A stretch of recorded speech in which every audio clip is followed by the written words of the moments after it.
Hello and welcome to another episode of the Horror of It All movie podcast. I'm Eric. I'm Adam.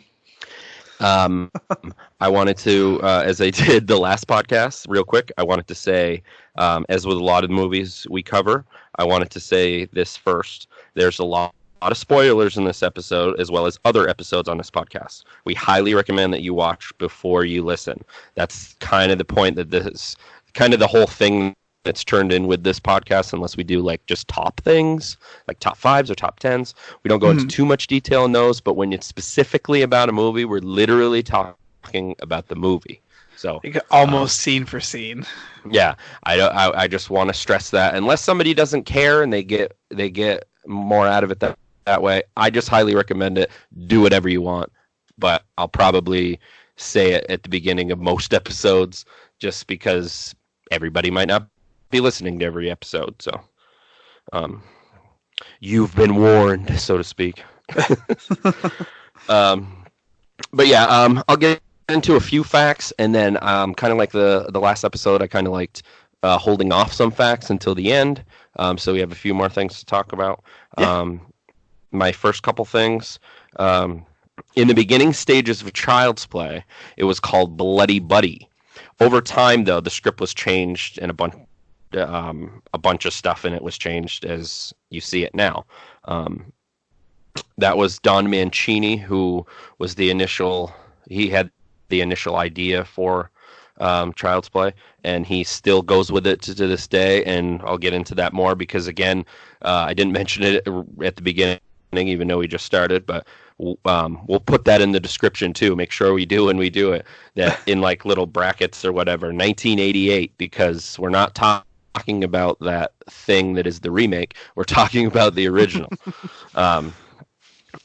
There is a little bit of thing I wanted to talk about where Don Mancini, who wrote it, as I said, and he was the original creator, he continues to make things all related Chucky, the Chucky I would call the real Chucky. When he was thinking of ideas initially, it was from when he was growing up, and his dad worked in advertising and marketing. He said he remembers vividly the term consumer trainees, meaning basically it's like what the ad world called kids. And it means basically it means like to take kids and train them to get into the habit of buying things, because that's the world we live in, quote unquote. And in a way, I mean, with advertising, if you think about it, that's kind of where it's directed with like toys, because they don't have any money, but if you get it ingrained in their head, they're like, Mom, Dad, I want this, you know? So it makes sense. But Don Mancini's initial reaction to that, he thought it was hilarious yet scary because it's real, you know? Yeah. Also, he wanted to write a dark satire about how advertising and marketing affects kids, basically about that.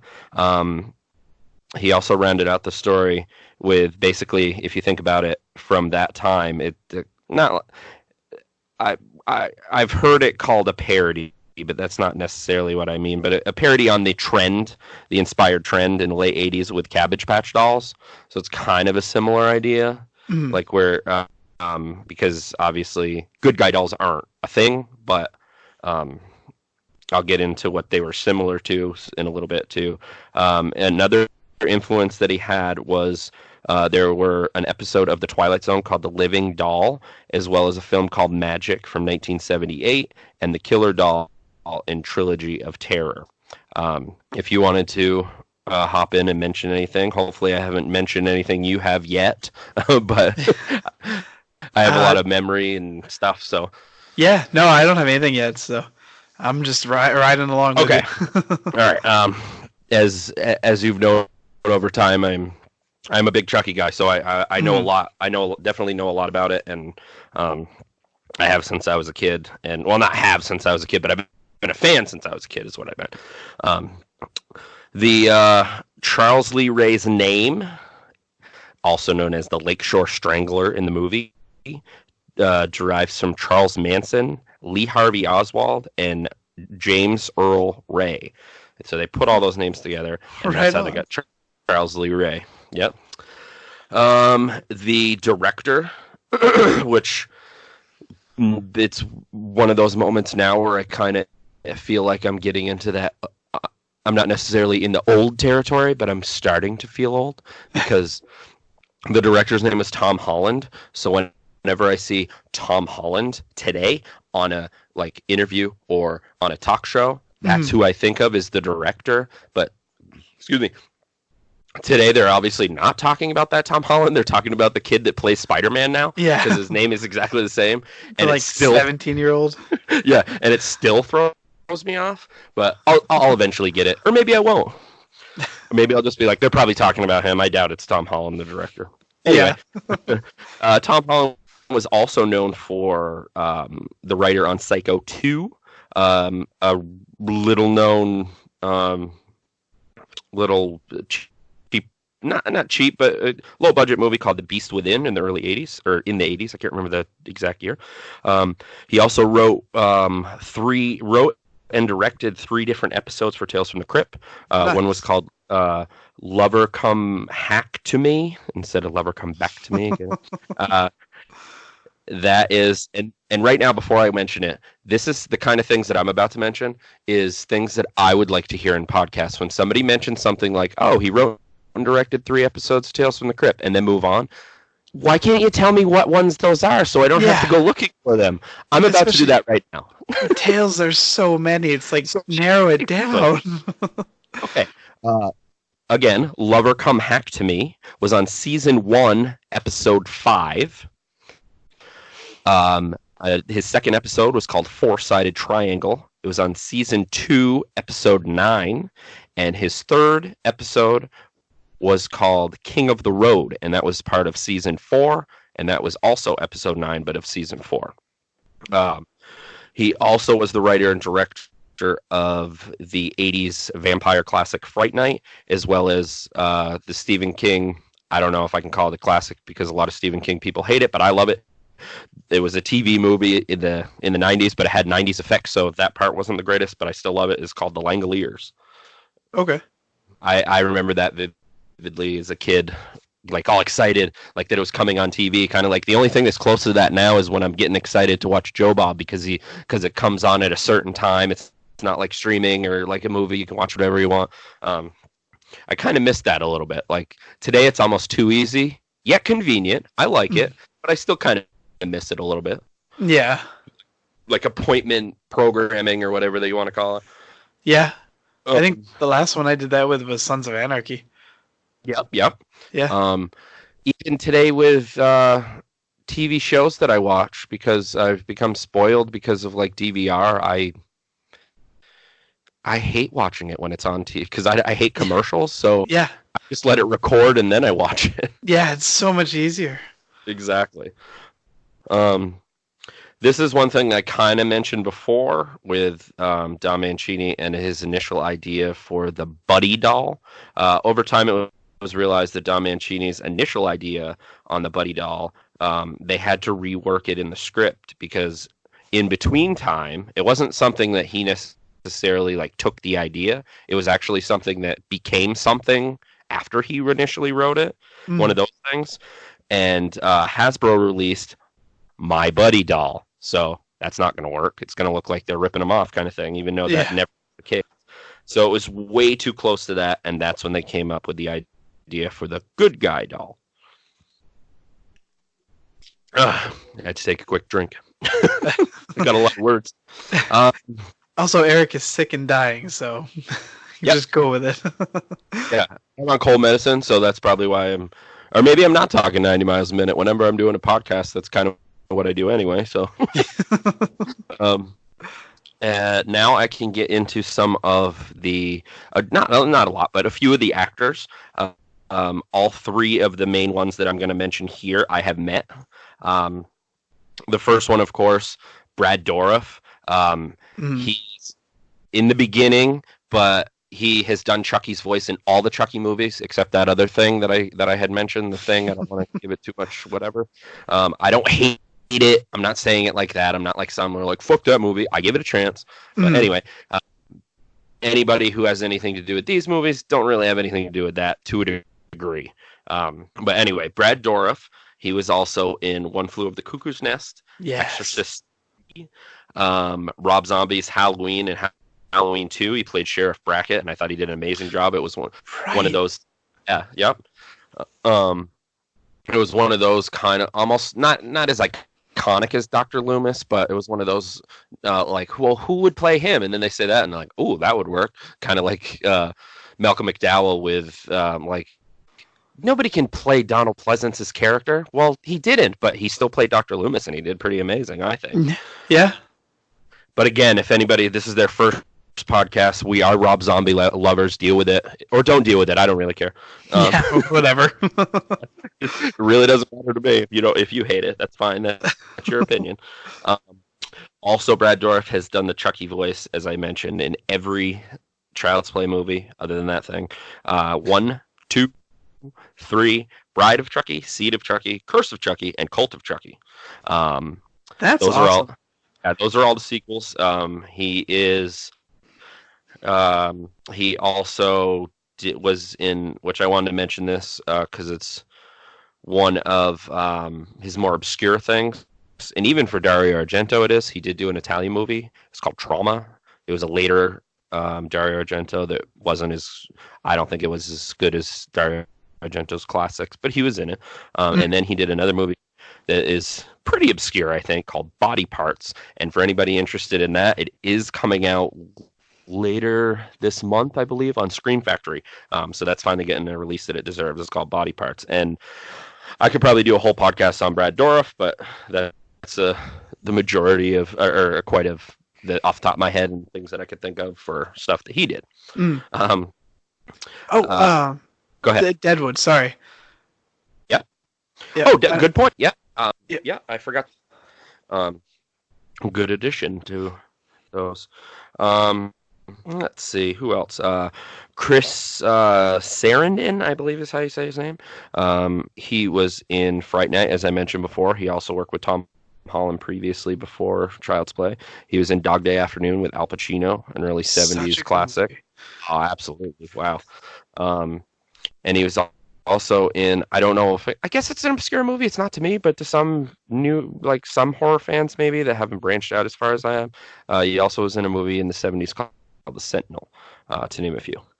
I wanted to mention Alex Vincent. He hasn't done that much. He played Andy, and I think he did a great job as a little kid. One of those little kid actors that was like awesome, and you couldn't tell he was acting. He was just being a kid, you know.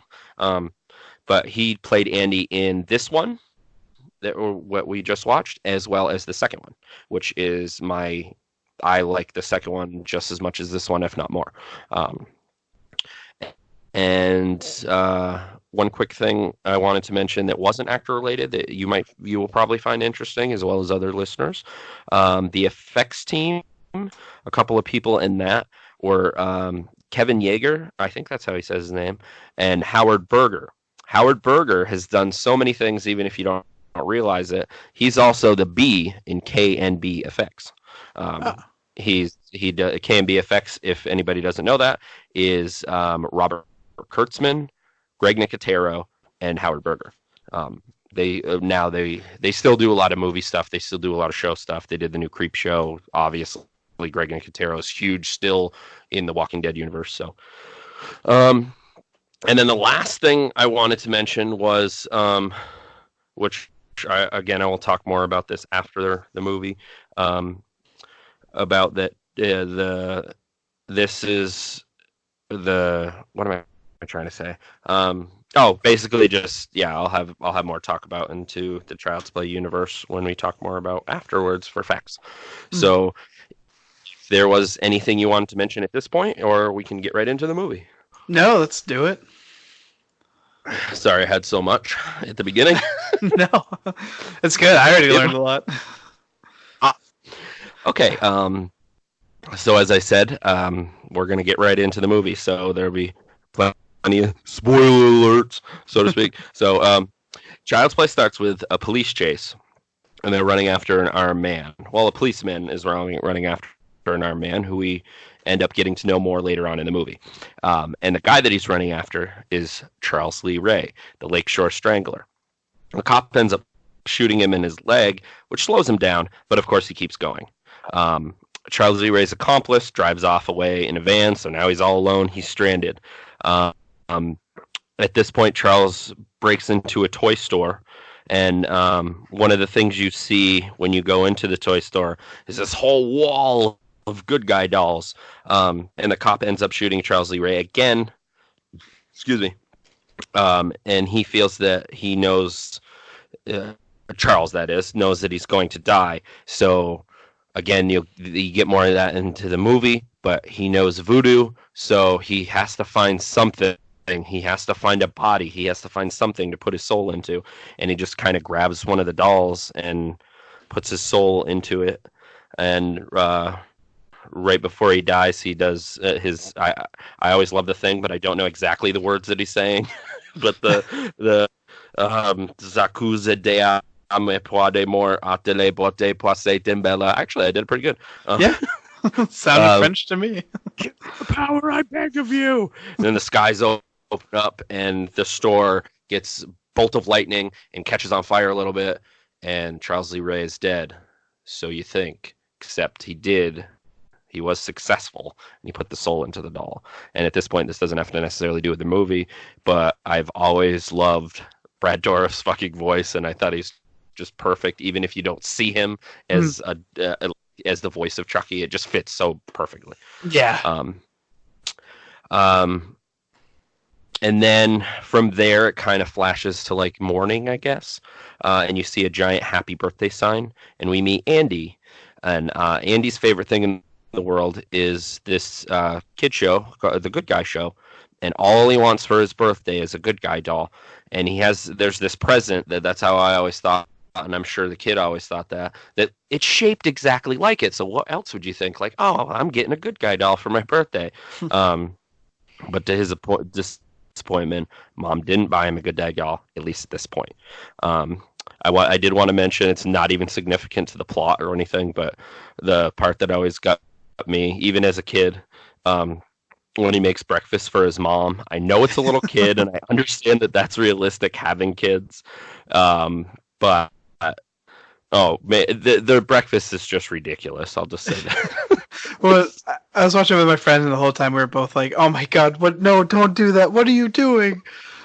We got the pound of butter and the black toast. Black toast keeps going with the sugar. Oh. He means well. He's a little kid. He did. He tried. But yeah, he was so disappointed that he didn't get his Good Guy doll for his birthday that he really wanted. And then from there, it flashes to his mom at work, and her best friend comes in and says that there's a peddler out back he has a Good Guy doll and he's selling it. And she's able to get it for Andy. But when she does get back to work, she gets in shit from her boss, of course, for leaving her jewelry counter, and her boss also mentioned somebody called in, so she's got to stay for work on her kid's birthday. But her best friend Maggie volunteers to take care of Andy. That might sound insignificant, but it does kind of have to do with what's going to happen next. Mm-hmm. Andy's mom, however, is able to get home in enough time to give Andy his present that he wanted so bad. And he opens it, and he's just overjoyed, and he talks to him, and I've said things like Chucky or recited Chucky for ever since I was a little kid, and that was one of the things when the first thing that Chucky says, "I'm Chucky, and I'm your friend to the end. Heidi ho, ha ha ha." Yes, I'm a dork. Yes, I'm a nerd. I don't care. Okay. And then it goes to later that night when Maggie's watching Andy, and he's playing with Chucky, and Chucky looks at the TV at a news report that is about to come on about Charles Lee Ray. Then Maggie tells Andy that it's bedtime, and at first it seems like Andy is talking to his doll like a kid would, but it definitely seems like Chucky is talking to Andy, because Andy says Chucky wants to watch the 9 o'clock news, and of course, as an adult, yeah, sure he does. Yeah. So Andy is brushing his teeth, sorry, and the TV blares on and startles Maggie. And Chucky is sitting right in front of the TV. So of course, as a parent or a babysitter, whatever, you're automatically going to think like, of course it's the kid. He did that, but Andy has Yeah. nothing has nothing to do with it. He's so confused. He doesn't know what's going on. Um, and then Andy does go to bed, but he does say he told her he told Chucky. That's what I was trying to say. I told you she'd be mad at me if you watched the news. And then from here, you see like a little first person type thing, like a like it looks like a little person, like it could be a kid.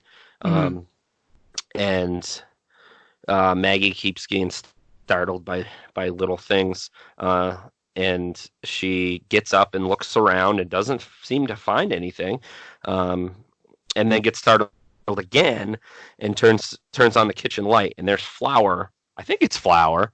Um, that one part I was always like, is it flour? Is it sugar? I guess it would be flour because if there's footprints in it, then foreshadowing. But I would think that would be flour. Yeah, Um, it looked like flour to me. okay. Um, and the flour is just all over the place, and it startles her when the phone rings, and it's Andy's mom, and she has a little conversation with her.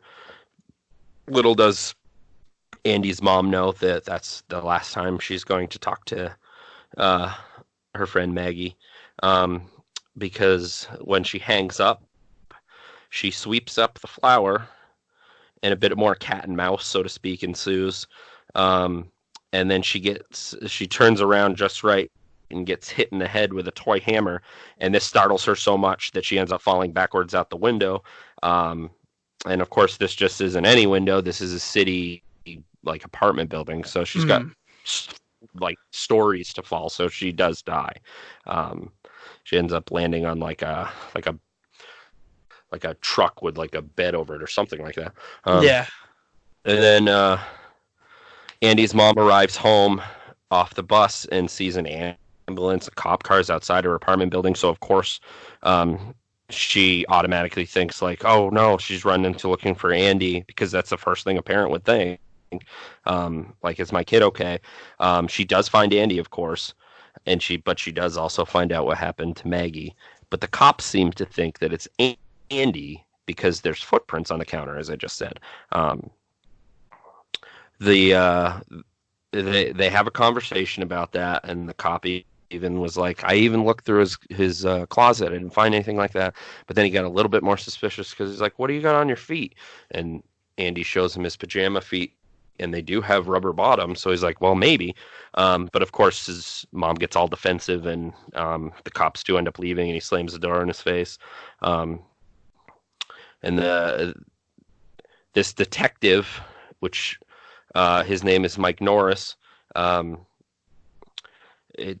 After he talks to, he tries to get everything he can out of her, but he decides to give up for now, so to speak. And then she doesn't want to hear anything about what Andy has to say about, like, well, it was Chucky and this and that. And Hmm. after the police leave, Karen, who is Andy's mom, goes into Andy's room because she hears him talking, and she asks him who he's talking to, and he said Chucky.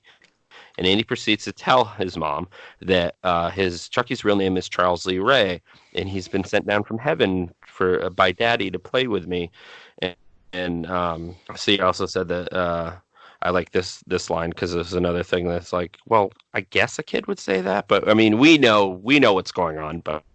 Like as her, like it says that Aunt Maggie was a real bitch and she got what she deserved, and she's like, oh my god, why would you say that? Um, yeah, why would you say something like that? And he's like, I didn't say it. Chucky did. Andy's mom tries to convince Andy that Chucky is not real, and he's not talking to you. And Andy goes to bed. Um, and is there? Do you want me to just keep going? Is there anything you wanted to say? Or No, I don't. Oh, the only thing I forgot to mention at the beginning, um, we had talked about this is a rewatch for me. right?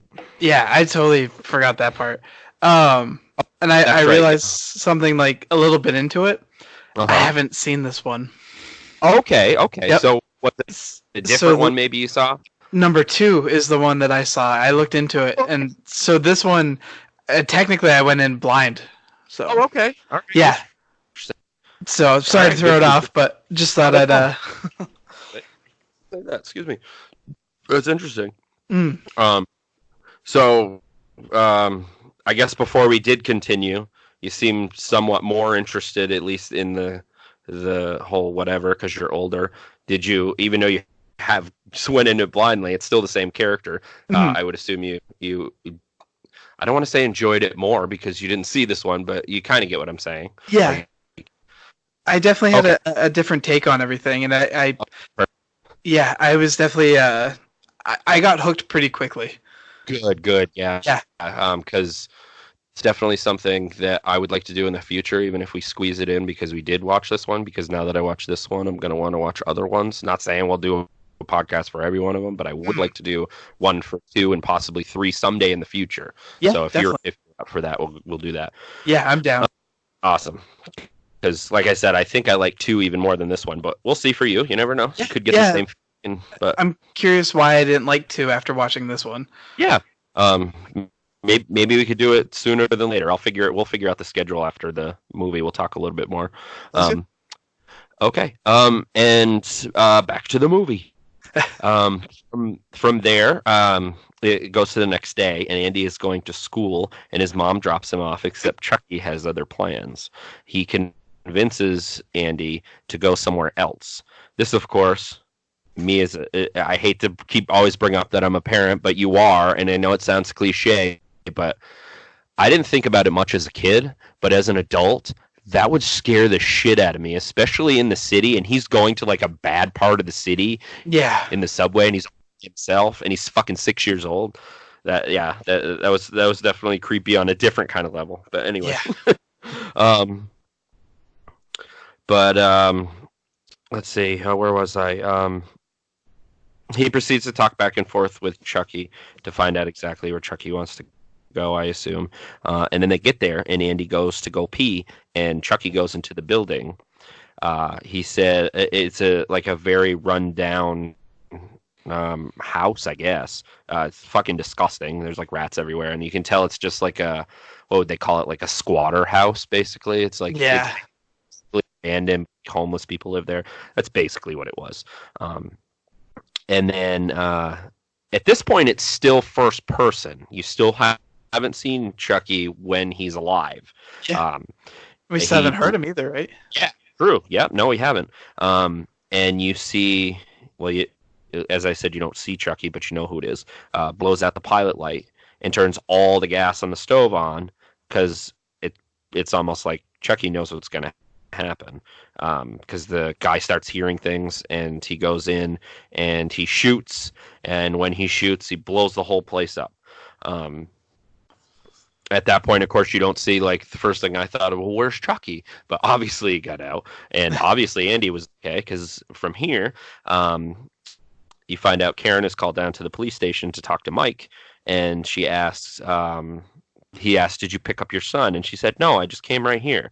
And of course, Andy's at the police station getting talked to by another police officer, and then his mom comes in and tells Andy. No, no one believed you about Chucky. You need to tell the truth. And Andy looks at Chucky and says, "You need to talk. Why aren't you talking?" And he starts getting really angry. And of course, in just like reality, it would even happen today. There's a psychologist watching, and he's been the whole time like monitoring him, and he wants to hold Andy there to question him for a couple days. And Karen takes Chucky home with her, and she feels that Andy isn't crazy, so she attempts to talk to Chucky to see what happened. And at first, nothing, of course, and it just seems like he just says pre-programmed words like "I like to be hugged" and things like that. And she stops to go get a drink of water, and she happens to see the box in the corner. And when she does that, she's looking it over, and the batteries fall out of it. So at that point, she's starting to think like maybe my son isn't crazy. This isn't my son. Um, so of course, again, she goes back to talk to Chucky to see if maybe there was batteries in him and those are just spares or something. Mm. Of course, this is not the case. And then the I guess the first jump scare of the movie, so to speak, when Chucky's head turns around like fucking Reagan on The Exorcist, and his voice is obviously a little different. It's more creepy. Like, "Hi, I'm Chucky. Want to play?"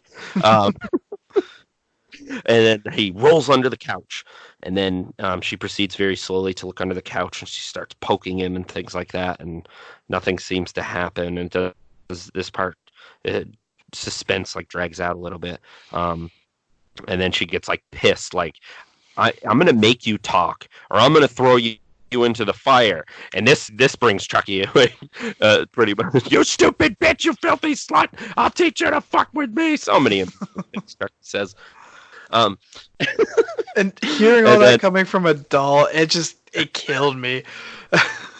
Like in a good way or a bad way? No, a good way. Like, it's just so goofy, but like that he could kill her.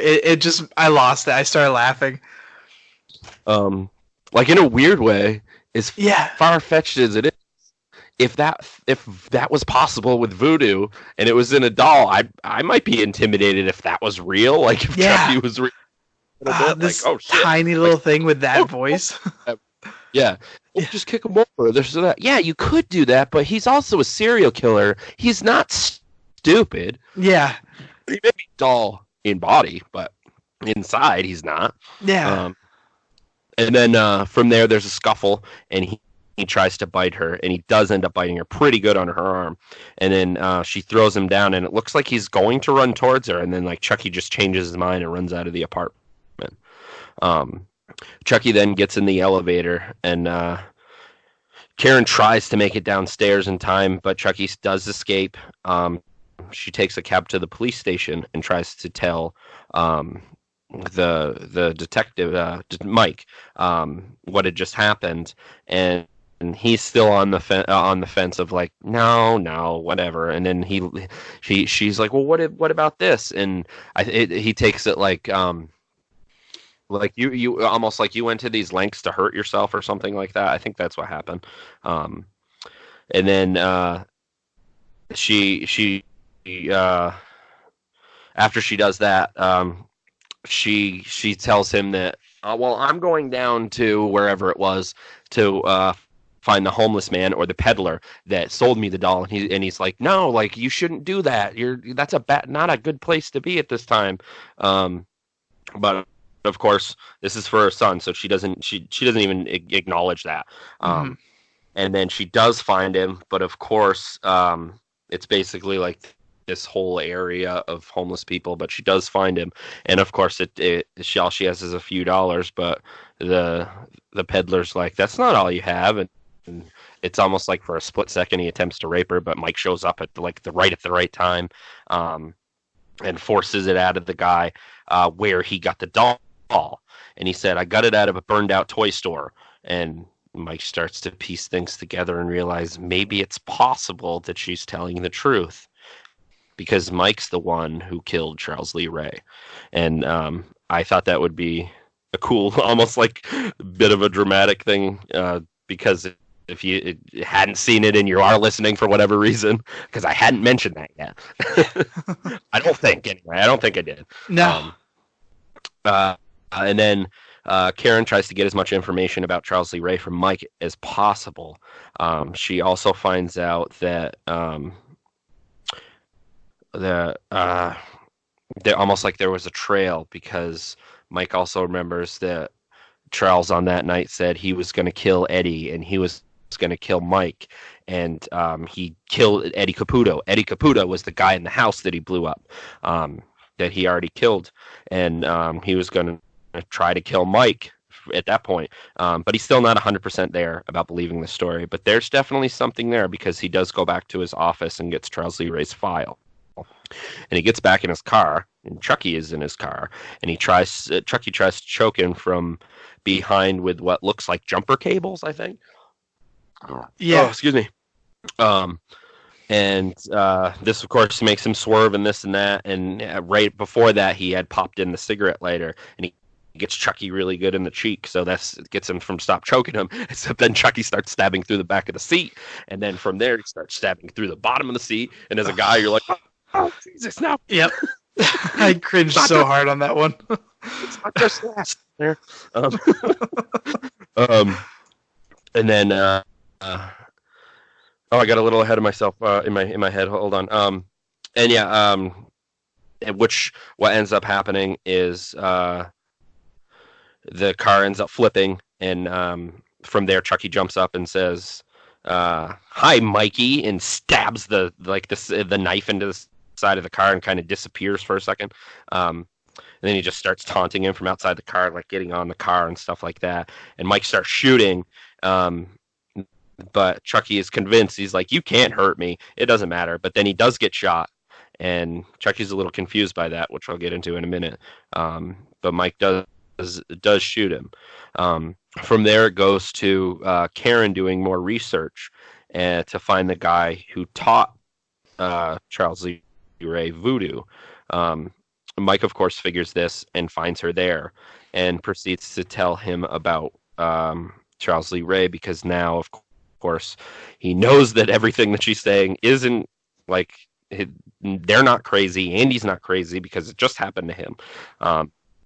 And he's saying they didn't want to. They wanted to try to find John, who is the guy who taught him voodoo. But of course, Chucky finds him first, and ends up like scaring the shit out of him. And he explains that he thought Chucky's telling him, like, "I thought nobody could hurt me," and then John explains to him that even though he's in a doll, you're turning human. The longer you're in that body, the longer, like, pretty soon, that's who you're going to be. Mm-hmm. So he tells him that he has to basically transfer his soul again into the first person or whatever that he told his secret about. And Chucky gets a real kick out of this because he's like, the first person I told about this was a 6-year-old boy. And Chucky does get it out of him eventually. I didn't mention that, and because John was not going to tell him, but he does. But Chucky ends up killing him anyway because he's like, "You shouldn't tell your clients where this is." And he has his voodoo doll, and he starts like bending it and stuff to get information out of him. But he breaks like those effects are so cool. But then when you know it's part of the KMB, of course they were like his backwards and shit.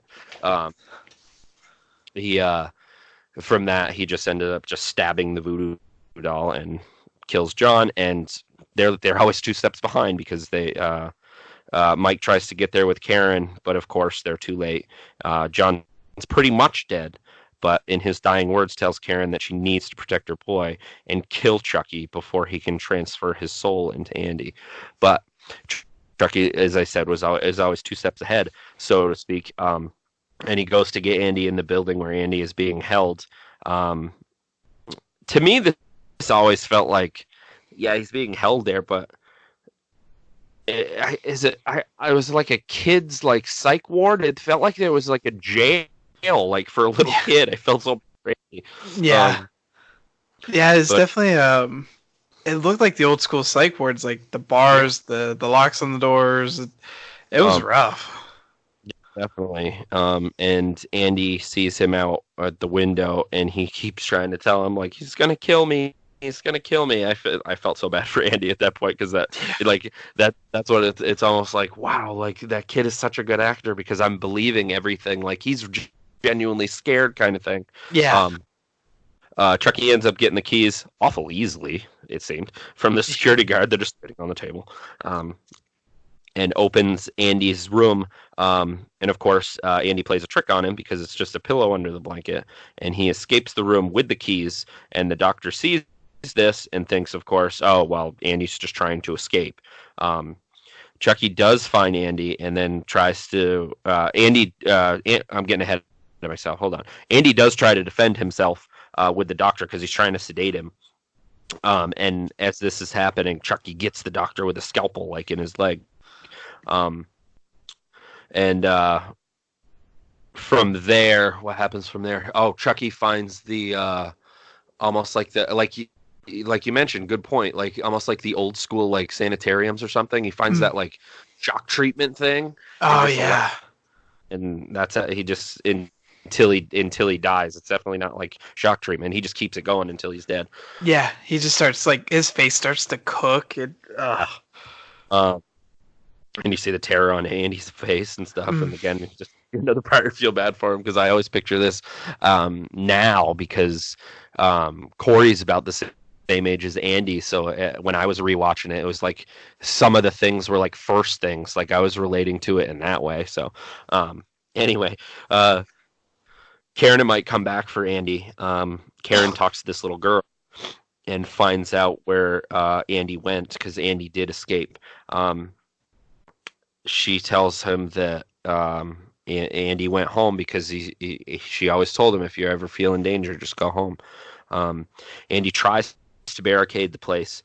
At this point is another one of my favorite Chucky lines when he's in the elevator and there's this old couple and they're talking and blah blah blah, and as they get out, the whole woman's like, "Ugly doll." Chucky's like, "Fuck you." So silly, but I like it. Chucky does somehow get into the apartment through the fireplace. That part I wasn't sure about, but he figured it out somehow. He's a serial killer, of course he did. Yeah. Anyway, and Andy's waiting for him with a bat. Andy finds Chucky, but misses with the bat. But of course, he drops the bat at that point. And now Chucky is after Andy in the apartment and ends up knocking Andy out with the baseball bat that Andy dropped. Karen and Mike make it to the apartment building just in time before Chucky can play what later you find out, because I don't think in this movie it's mentioned what that's called. I don't think, maybe not. It's called, I think it's mentioned in the sequel. They finally gave it a name. It's called Hide the Soul, the thing that he does to try to transfer his soul. Mm. That doesn't sound familiar to you, right? Because I was thinking, I don't think they say that in the first one. No, I don't remember that. Well, that's definitely from Future. And Karen rips Chucky and throws him, and he runs after Mike and cuts his leg, and he goes after Chucky, and Karen ends up shooting him, but still, of course, Chucky isn't quite dead. It's a slasher, so of course it's not going to be that easy, kind of thing. Another one of my favorite parts is next. Karen tries to get matches to throw in the fire, but can't quite get them, and because I skipped ahead because they did get him into the fireplace, right, and then with like the cage and like trying to hold him in there, and Andy helps and lights the match, and Chucky says, and this is one of my favorite parts, classic line. I even said it to a couple. This is one of the many lines that I've said to Alex Vincent, who played Andy, because I've met him a few times, but I love this line. But no, we're friends to the end, remember? And he says the awesome like, this is the end, friend. And then Chucky gets on fire and he gets out of the fireplace and he's melting and everything. And at that point, you think maybe because Chucky is completely burnt up by the fireplace. But of course, in classic slasher fashion, Chucky is still not dead because, as the voodoo guy said, I think you have to kill him. You have to get, like, because he's becoming human, you got to get him in the heart. Yeah, Chucky's still not dead, but he's smoking and melting and creeping after Andy, and Andy is like almost speechless, like he's so scared that he can't speak, but he does end up screaming, and he runs into the bedroom to get away from Chucky, where also his mom. I love the scene where Chucky is stabbing through the door, and maybe that's the sadistic in me, but like it's almost like he just purposely keeps missing her, like he's playing with her. The door. And what happens after that? I think she got a gun from Mike, right? And she ends up, around there where she ends up shooting Chucky, and she just keeps shooting Chucky until Chucky's in pieces, and she blows his head completely off, and Chucky's still not dead. And then the other cop shows up and hears everything, but of course he has no idea. He doesn't believe it because another person, this is so far-fetched, who would believe this? Even Mike tells him, like, don't touch anything. But of course, like an idiot, he just picks up Chucky's head and he's like, is this what you're talking about? And he puts it on the top of the TV like a jackass. saying like, "It's dead. Wait, like, come on."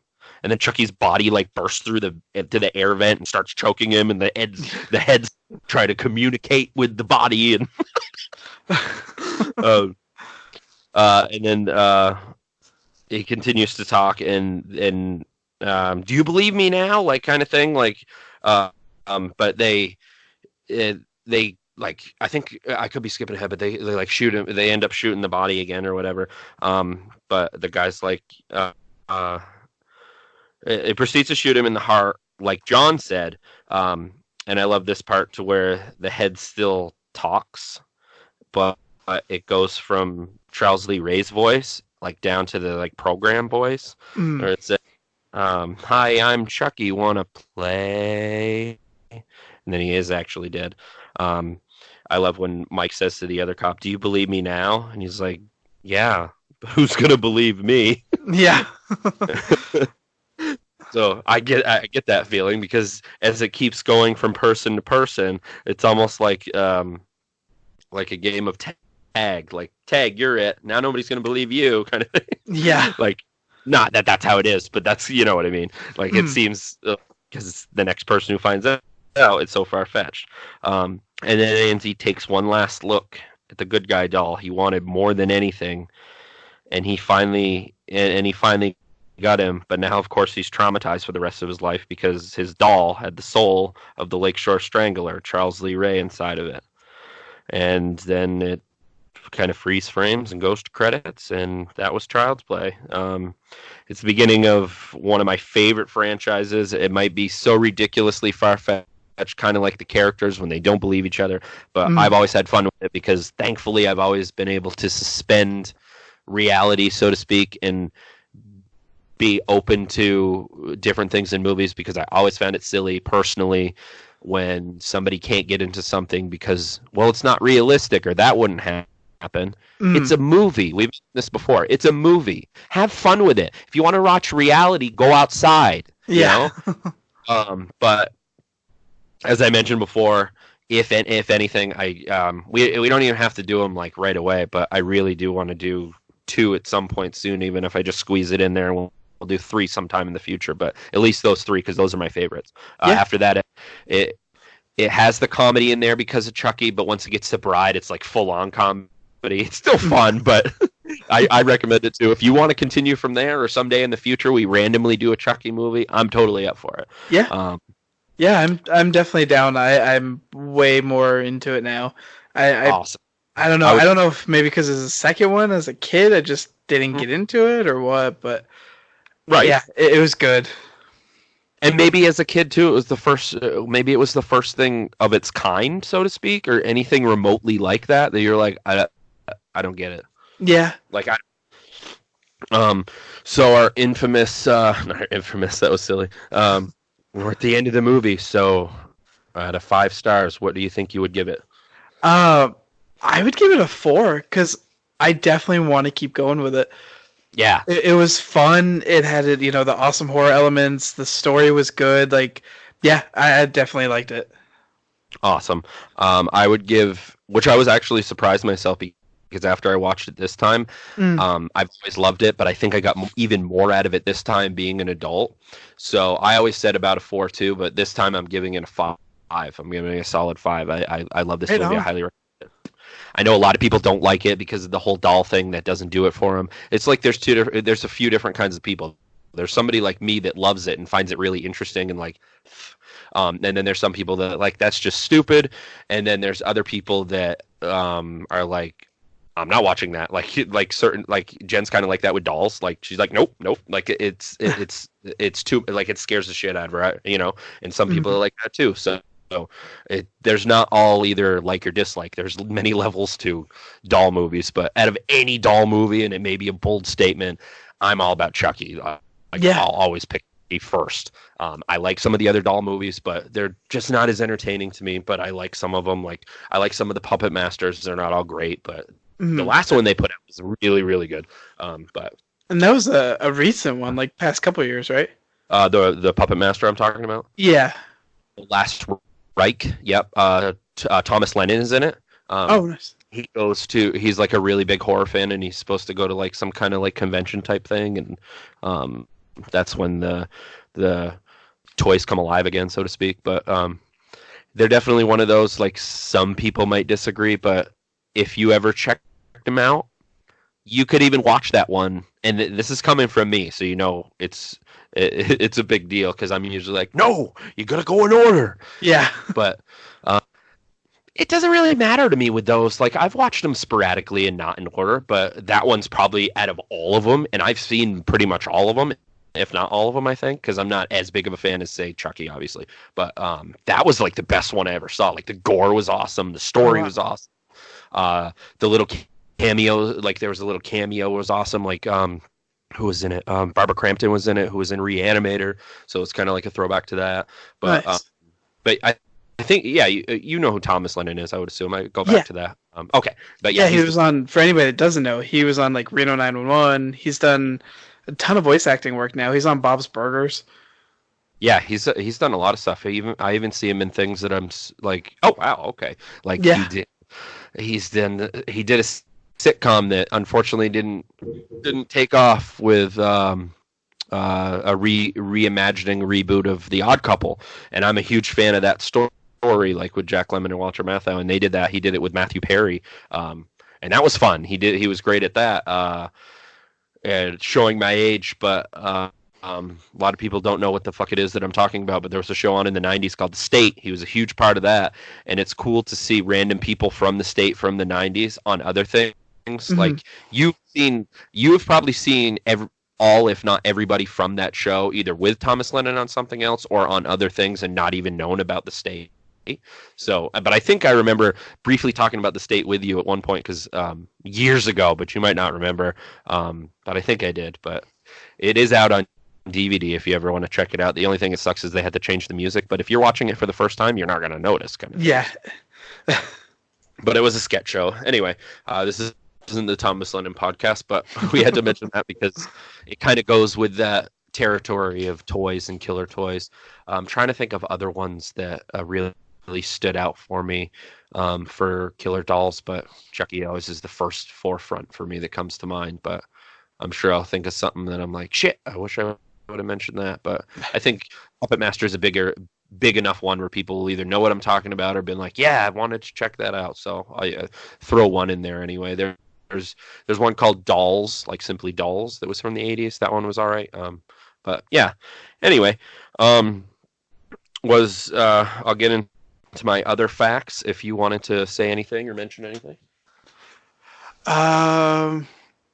Just some of the just the special effects in it were awesome. I definitely liked how you get the puppet, the animatronic, and everything, but then there's sometimes if you pay attention, you could tell it's definitely a kid in the costume. Exactly. Yeah. Yeah, but they did the oversized sets and stuff. It worked really well. If you're not nitpicking, it was smooth. It was done so well that's one of those things that me personally, it's never taken me out of it or anything. Yeah, it caught my eye, but it didn't bother me at all. Right. Yeah, I always thought that was, the effects are great, and the hell they had to go through. I feel bad for Tom Holland, who was the director, when he had to go into with the after post production and edit these things and try to make it so it's that you're not seeing the puppetry, or you're not seeing this, and try to make it look real. And it took him a while, but kudos to him, because he did an amazing job, because you can't tell. It looks like a doll.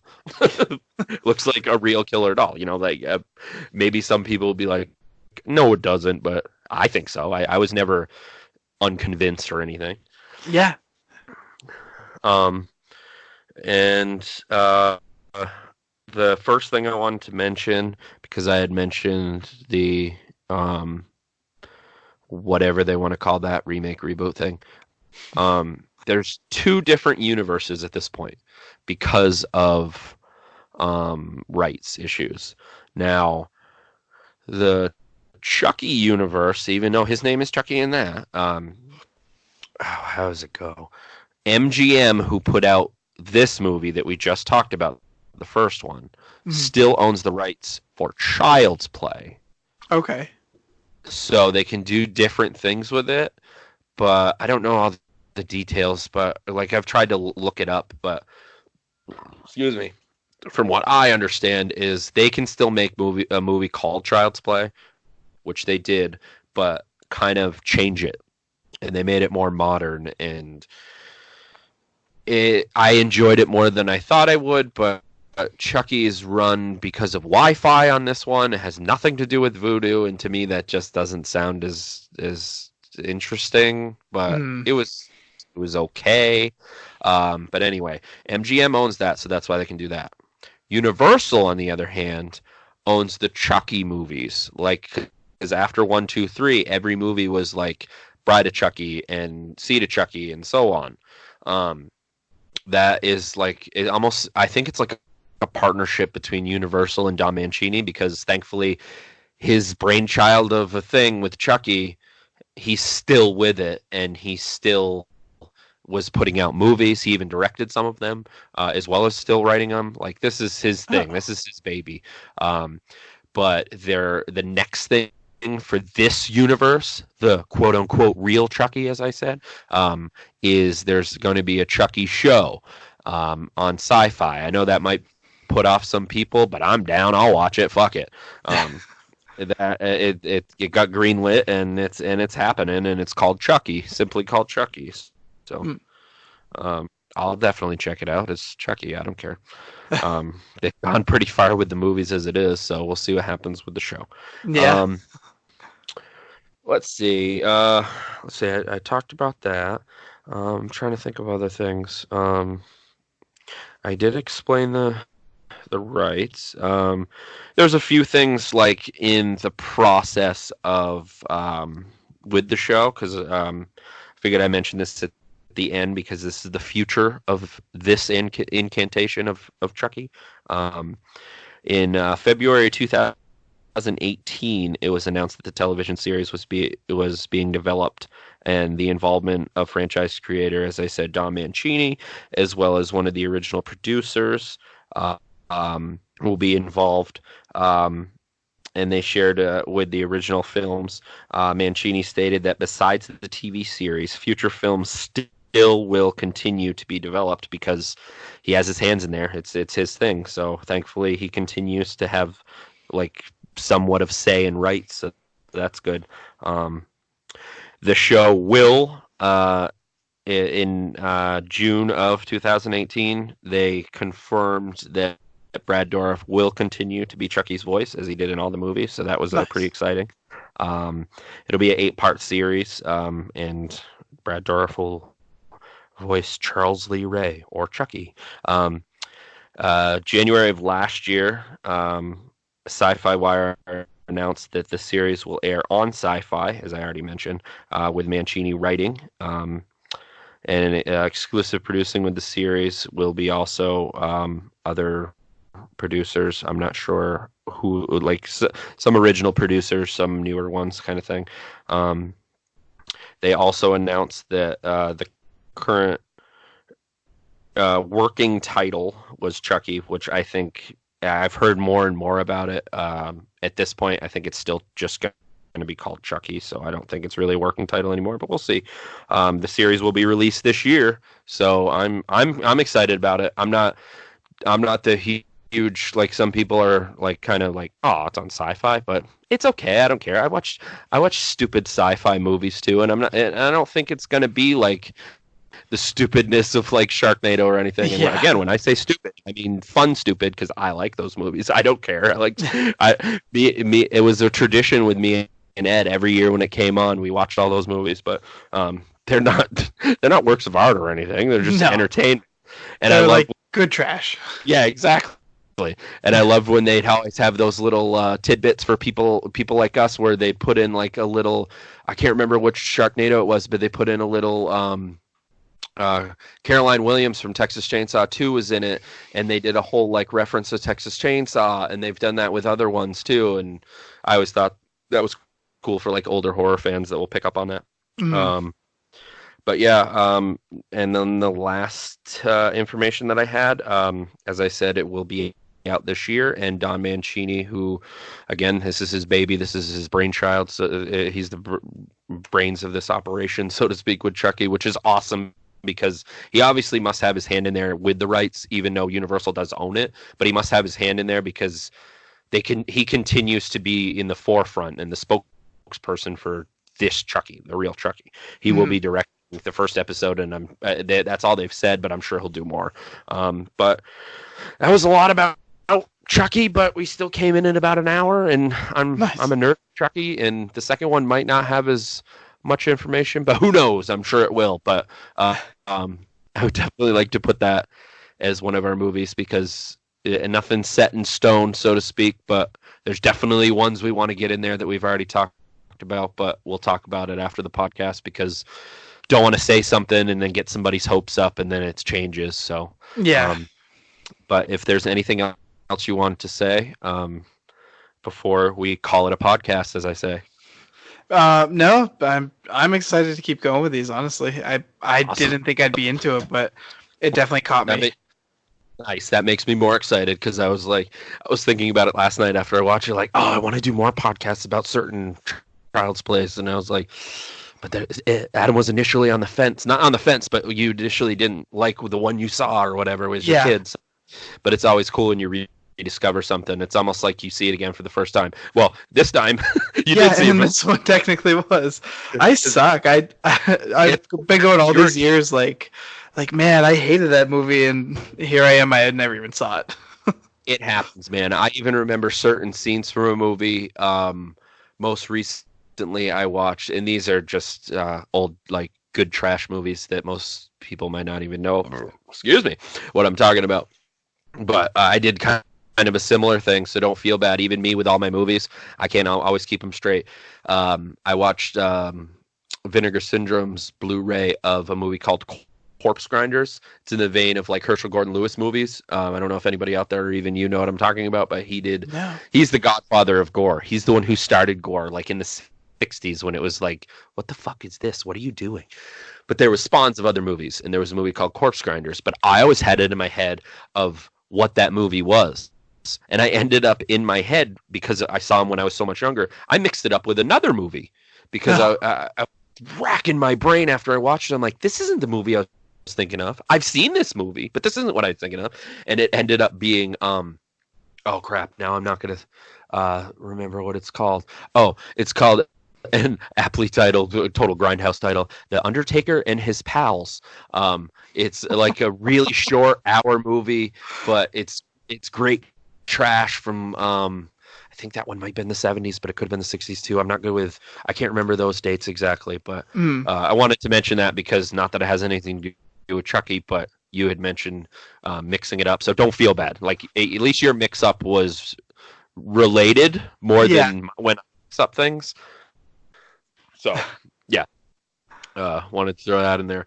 But yeah, if we're good, I guess that's it for Child's Play. I wish I had more to talk about it because I love talking about it, but we're going to watch Child's Play 2 soon, so be looking out for that. I don't want to give a time frame. Like I said, we'll talk about it after we're done, but again, if you're good, then we'll call it a podcast. I think I'm good.